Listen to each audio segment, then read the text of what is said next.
Hello everyone, today we're gonna see how to set up scuba gear.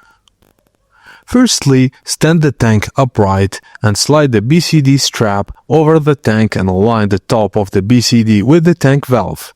Tighten the tank strap securely, give it a tug to make sure it's tight. Now remove the dust cap from the first stage of the regulator.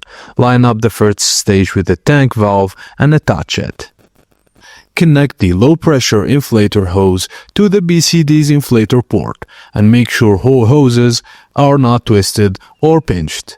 Slowly open the tank valve counterclockwise until fully open and watch the pressure gauge. It should show a full tank. Now listen for leaks. If you hear hissing, turn off the valve and check connections.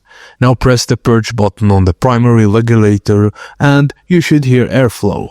Breathe through the alternate air source and press the BCD inflator to make sure it inflates. Use the deflator to release air and check your pressure gauge again. Now put your wetsuit, mask and weight system, put on your BCD with the tank attached and strap your fins last, especially if entering from a boat. And that's it guys, thank you for watching and please don't forget to like and subscribe for more.